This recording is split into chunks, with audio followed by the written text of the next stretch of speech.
All right, well, Ben, new CEO, new Yeah. moves. So let's rewind. Tell me, who is Ben Alves and what should the Sales Rabbit audience know about you? Well, I think generally, look, I'm a guy that's been doing this kind of thing a long time. I mean, I've had 30 years of experience, and from the technology space, that's all I've done, right? Hmm. Now, I've done it across multiple industries. I've done it across the enterprise space, got some experience with the Hewlett Packards and Cisco's of the world. I brought that kind of experience into, from a tech perspective, into the SaaS world across multiple industries there. Most recently in the professional home services space over the last mostly a decade or so. Hmm. And so I bring a lot of those experiences to everything that I do, every one of these roles that I take. It's kind of a mixture of those different things I've learned over the years. And as these industries, evolve, it's kind of interesting to be able to look back and pull some of those, pieces of wisdom and nuggets, that you can pull forward. So yeah, I'm a guy who's been doing this a long time. I've seen a lot. I've had some really good successes in my career. I've learned that from, frankly, doing things well, and in other cases, making mistakes and learning from those mistakes. So I think I bring all of those to the table here. And what drew you to Sales Rabbit? What made this opportunity different from others?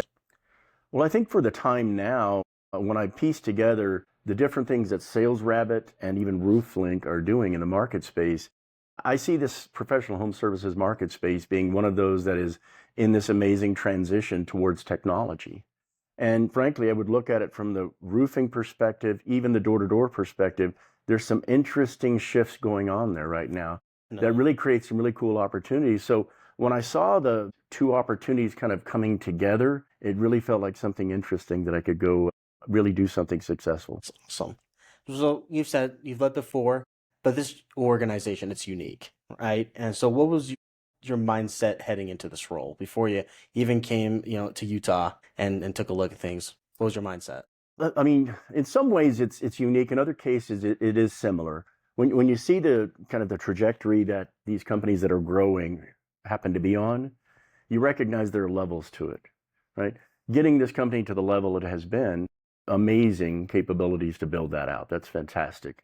But you always have to come in, I think, with the type of attitude and an understanding that many of the things that got you there will not get you to the next levels. And so you have to create some level of change around that. And you want to be, I guess, have some understanding of the people there and what they've built. And while you're showing respect for that, you have to understand the kinds of changes that are necessary for bigger scale, for different kinds of processes to drive a much better customer experience over time. And in more cases, how do you broaden your domain? So I think when I see all of those, some of that is assessment oriented. Take some time to understand the team, the people, the markets, the customers. But then after that, I think what you find is great. There are some unique areas where you can start to make some change. You can start to see some areas where you have some areas to get some success out of it as well. Okay. And what's one experience from your career that shaped the kind of leader you are today? There's something I always revert to. I had a couple of mentors in my career that were really, really important to many of the things that I've learned. And I've used so many of those things over time. One of those very specifically was just understanding, while you're always shooting for, specific types of outcomes and some, successes from that, we tend to, even at the higher leadership levels, you tend to think so much about the outcomes. You don't think as much about the execution of the things below that. It's the details that matter, right? If you get many of the details right, the outcomes just happen, and they're usually pretty successful. I love it. Well, before we start going to shift gears into, why door and why door needs good leadership, we know you're from Texas, and so we got Yeah. like a little treat for you. Oh, okay. So it's a favorite soda, right? It's Big Red. Oh yeah, gotta have it. Yeah. Gotta have I it. read in Waco is by the way, so It took us a while to find it. or right outside of Waco anyway. Yeah. Yeah, so please feel free to crack Oh, I into will. it if you'd like. Oh, I love this. Yeah. Never had it. So what does it taste like? Oh, it is it's going to be a treat for you. I'll just put it that way. It's going to be a treat. This is something I've had for most of my life. Well, I love it. Thank you. Salute. All right, thank you for that. That was a nice treat. Yeah. We have more in the back if you never. So you're stepping into a time of change, right? We've, Sales Rabbit's gone to this point. If you come in, it's been about 7 or 8 months now. 8 months now, yeah. Not just at Sales Rabbit, things are changing, but in the door industry. What's your take on where the industry is at right now? Yeah, I mean the whole door-to-door space. When you think about what has happened to it, when you think back actually through pre-COVID, during COVID, even post-COVID slightly, I think what you're finding is that it's not only door to door. I think you find a number of industries that are seeing this shift where everything became so virtual Hmm. and so hidden away. I think the interactions of people to people started to get lost a bit. Yeah. And so I think because of that, I think we're starting to see a shift that companies that are trying to go to a market space and all they have is this virtual connection, unfeeling, without passion kind of connection because it's all virtual all the time. I think they're seeing that we need real interactions again. And I think they're taking some of the intelligence they had before the COVID times and this virtual world and said, look, I can now bring it back and hopefully I can add some capabilities for automation and some other unique ways to present my products to the market space in a way where it frankly become more of an advisor rather than someone who's trying to just sell something now. So I think there are two things happening there. One is I think door to door is actually on the rise now because I think these companies want to get closer to their customers. They want to have more interactions.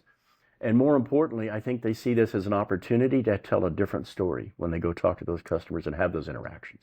I agree with that. There's a big Yes. opportunity gap there. Why is now the right time for SalesRabbit to evolve? Well, I think some of it has to do with the idea that door to door is kind of on this precipice, right? Sure. Of something that is going to be what I consider to be some additional growth coming to these industries. I think it's also a good time for us to differentiate ourselves in a unique way away from the competition. Adding RoofLink in has given us a unique perspective to go attack the roofing markets in a different way. We have a huge roofing business in the door-to-door space with SalesRabbit already. All this does is just magnify the importance of the business system behind the scenes, which is RoofLink, the CRM, basically. So I think the combination of those things is going to allow us to not just differentiate ourselves to our competition, but I think it's going to give us the real opportunity to innovate differently, Okay. to bring different kinds of solutions to our customers. When I say different, yeah, better, more innovation, but a different way for them to be more successful with more automation, make it easier to use, have better customer experiences, and maybe more importantly, how do they give their customers a different kind of experience that separates them as well? So I think we have some things to do here, and I think all of those can create positivity for this new world we're going into. I really like that. Yeah, sometimes it feels like every door-to-door rep, right, it's the same. It's the same pitch, it's the same everything. It is. It's a very It repetitive, can feel like redundant that, yeah. thing. Yeah. Well, it does. And if you've done this kind of thing, I happen to have done door to door myself in the past many years ago. Um, it's not an easy job, and I think those that are most successful at it were able to not only just execute on the sheer force of going and knocking on doors, but how do you do that in a way where every interaction becomes a little more personalized? And how can you start to create some sort of interaction that is memorable for the customer? And if you can do those things and at the same time understand where there might be some real value you can provide, if you do those things, then you're probably going to end up with a much better day because these are all day after day grinds. Yes, sir.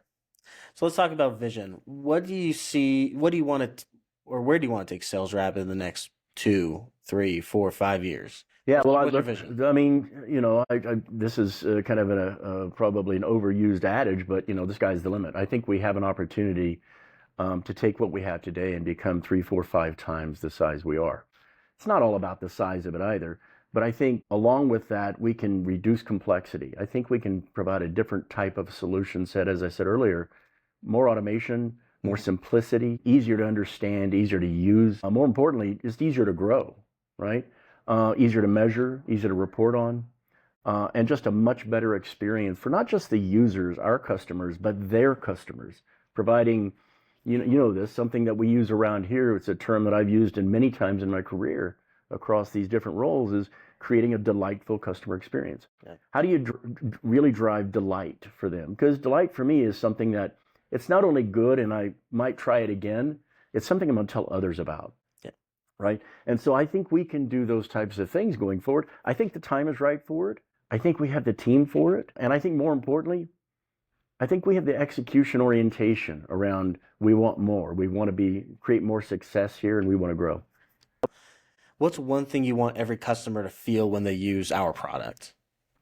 I want it to be so easy for them that they not only want to use it more, they want to tell others about it. So it's a lot of this delight. I would say, one of the mantras that we have in our product teams now is everything that we provide innovation around should require zero configuration. It should require zero setup, right? That's the idea. So that training becomes something that is embedded in the product. And in training actually becomes you're trained as you use the product, right? It becomes simpler and easier to understand. Very intuitive. That's exactly right, yeah. If you could change one perception of SalesRabbit in the industry, what would it be? We need to be known as an innovator. We need to be an innovator. Those that are most successful in any of these technology spaces across multiple markets and industries, the things that usually set you apart are going to be, can you innovate enough? Can you innovate fast enough? And can that innovation be simple enough for customers to leverage it and drive their businesses much faster? What does success look like to you, Ben? Not just financially, but culturally. Well, look, this is one of those that is really a personal kind of connection for me.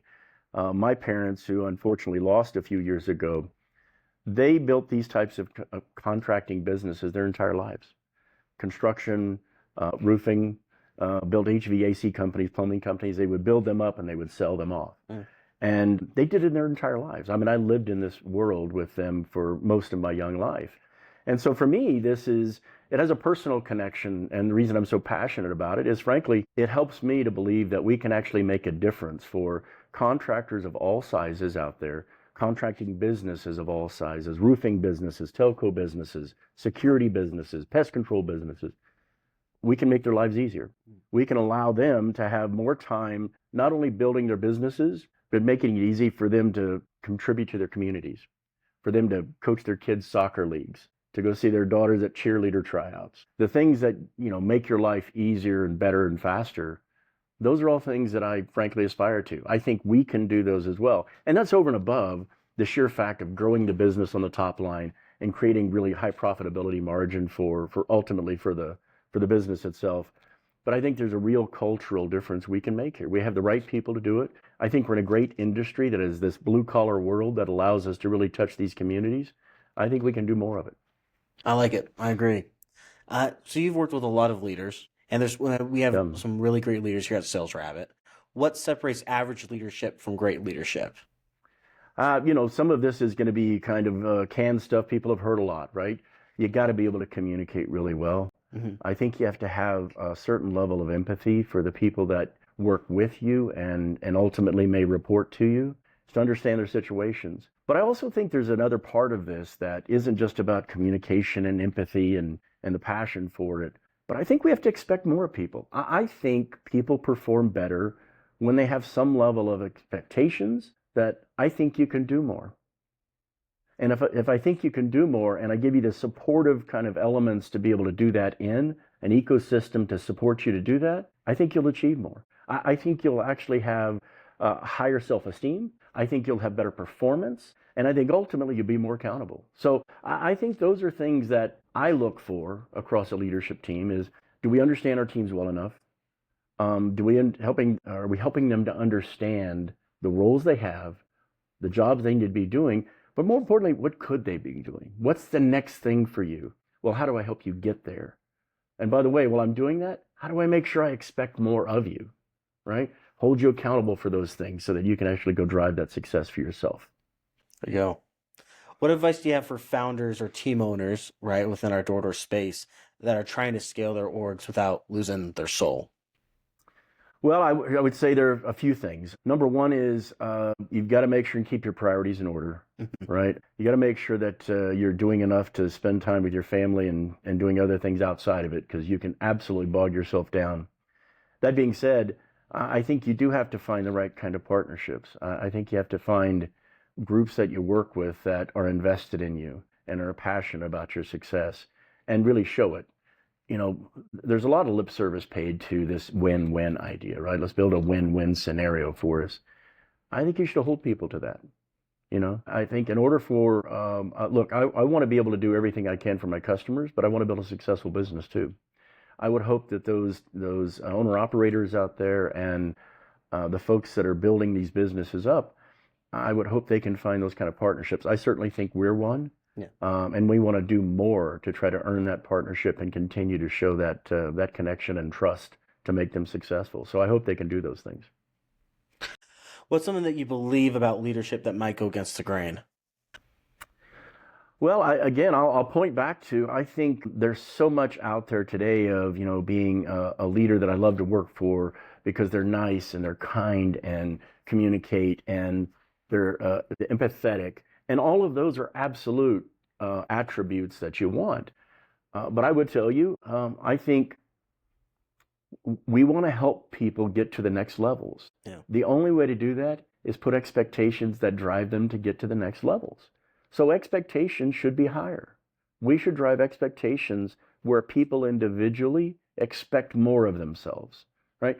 There's a term out there around driving performance, right? And that means that leaders should drive performance in their teams. Absolutely not. What you should build is an ecosystem, a team they have self-driven performance. They drive their own performance to the next levels. If you can build that kind of world where they're driving their own performance to get to the next level with full accountability, that's real success. I like it. What's a small leadership habit that you have that makes a big difference over time? I love walking around. I started my career many, many years ago at HP, right? It was Hewlett just Packard? Hewlett Packard, yeah, exactly. I'll age myself. It was actually, believe it or not, while Bill Hewlett and Dave Packard were actually still around right at the end of their careers, right? They were on the board just barely at the end of their careers.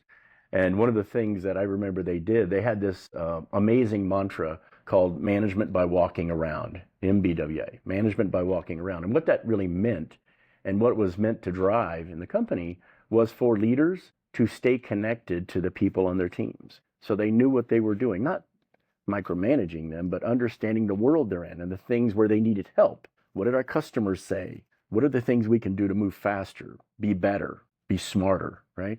And you only do that if you actually spend time with them, right?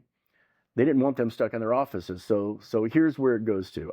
I am 3 years into my career at HP. I'm a young guy, an engineer, a field engineer working for them. And I'm working in this large office in suburban Dallas, Texas, called Las Colinas, Texas. And beautiful office. I'm happy to be there. And it's built as a huge center area, 200 or 300 people in it, and all these offices on the edge, all the way around, where all the leaders were in their offices. And on one Monday morning, I come in to find that all of the doors on every office for every manager and leader had been taken off the hinges, stacked up, and a third party removed them into storage. And it was a sign that Hewlett and Packard, Dave and Bill, did not see what they wanted to see. Their leaders were stuck in their offices with the doors closed. And they found that out, and they said, we're going to fix this. We're going to take the doors off those offices so they're forced to be in with everybody all the time. It was just one of those things that I learned as a young man in my career, the importance of communication, the importance of not just communication, but staying connected to your teams. So you'll see me when I come to this office, I usually walk around. Yeah. Usually walk around, and I'll try to strike up conversations if folks aren't busy, and I try to stay connected. It's something that I'll continue to try to do. It was a great lesson that I learned very early on. I love that. That's a great story. Thank you. When the team hits a slump, what's your first move as a leader? I think we have to, frankly, look at ourselves a bit and say, did we build the right goals? Are we driving the right kinds of execution? Are we putting our teams in the best position to be successful? I think too many times we look for people to blame, situations to blame, processes to blame, rather than, as a leader, it's my responsibility to make sure we're building the kind of environment where people can perform. Mm-hmm. And if we're not performing, then let's step back and let's start at square one with, how did we set up goals? What tools are we using? What are the processes we're driving? Let's make sure that we start there, and that we can go actually talk to people about performance, with it really meaning something. Hey, where do you need some help? Is it different kinds of training? Do we need to reflect goals differently because of that training? And do we do something different from a process perspective? I think those are all things you have to be able to do without jumping to the conclusion that it's some sort of individual or one thing to be able to find and blame. Look inward first before you start playing the game. In many cases, that's kind of the secret to success, man. I like it. Well, sweet. Well, thanks for the time, Ben. We're going to be doing a little rapid fire here, just a little CEO edition. So Yeah, just for sure. a little bit for everyone to get to know you a little bit better. So just like 7 questions, all right? So for your morning routine, are you strict or messy? I'm very strict. I'm very strict. What does Yeah, that look like? I have a regimen in the mornings. I get up very, very early. It's my time, frankly. It's probably the only time I have to really catch up on things like email and communications and even voicemails and all of those different things that are kind of the secondary forms of communication, just to stay on top of things as much as I can. I do a lot of reading in the mornings as well. I've got to have my couple of cups of coffee to get me going as well. But I'm pretty strict on getting that started and then getting ready for the day. Nice. All right, CEO soundtrack. What's playing in your head? Is it audiobooks, like oh yeah, audiobooks or music? I read a ton. It's usually music. I love Yeah. all types of music. I would say, when I'm in the morning when I'm getting ready to go or I'm out for a jog or a walk or something, it's usually going to be some classic rock. Okay. Some of the old '70s rock for me works pretty well too. Boston and Foreigner and some of those. I would say during the day, I'm probably listening to more Texas country or something. It's more about working and blue collar work ethics. And then, later in the evening, it's probably more either Eagles or Frank Sinatra or something else that kind of soothes you and lets you slow down a little bit. I love it. All right, what's the best advice you've ever received? Well, I'm going to go back to the advice I mentioned earlier, which was a gentleman named Al Maddox, who was my first mentor when I was at HP, frankly. And he did teach me the value of the details matter, right? If you dig in and understand the underlying details of your role, your job, the things that can create success, then you ultimately have a bit of a roadmap for if I go do these things well every day, every week, every month, every quarter, then the outcomes start to happen. And as long as I monitor that very regularly and pay attention to those details, I'm likely going to be really, really successful over time. And he really taught me that. What's a mistake more leaders need to admit they've made? That they're wrong. It's okay to be wrong. You know what? Nobody has all the answers. I certainly know I don't. I have a lot of opinions, but I know they're opinions. Um, I like to listen to others to try to learn from them. And what I try to do is provide guidance, and hopefully we can get to a place where we all believe we have something that is going to make us successful. But I think admitting faults, in any way, shape, or form, and being able to say you're wrong and step back from that, I think those are faults that leaders have to deal with immediately or over time because it usually comes back to bite you. What's one thing you wish every sales rabbit customer could understand? I think just the passion that we have, we really do care about their success. Yeah. I really do care about whether customers are happy with the experience they're having. And I recognize it's never going to be perfect. And the decisions we try to make are always going to be what's best for the broader community. And believe me, I want to move faster than we are. I want to continue to drive innovation much, much faster than we are and make that better over time. But I think more than anything, I would just hope that they understand how important it is for us that we create success for them. We help them become more successful. We can't drive that ourselves, but I think we can be a part of it. There you go. And my last question for you is, what is one word to describe your leadership style? I would hope it's probably two words. It's probably easygoing, calm, even in the face of fire. And then the other is something I'm pretty proud of is I'm pretty passionate about what I do. I kind of try to bring my A game every day with some structure around it. So hopefully people will notice that over time. Well, there you go. Thank you.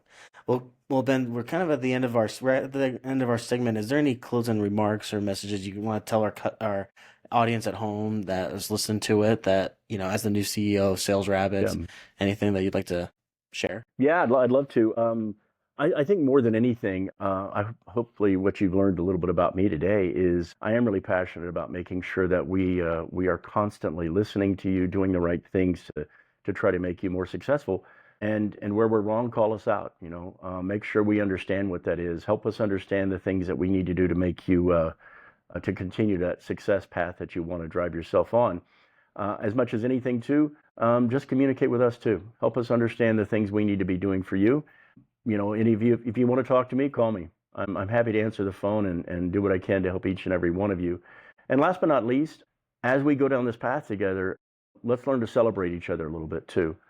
We want to try to do more events. We want to try to make sure we do more to recognize the customers that have really helped us become better, smarter, faster too. So thanks again for all of you that participate with us. Thank you for being our customers. And more than anything, I look forward to our success together. Awesome. Well, there you guys have it. The one and only CEO Ben Alves coming here on Down the Rabbit Hole. We'll catch you on the next one.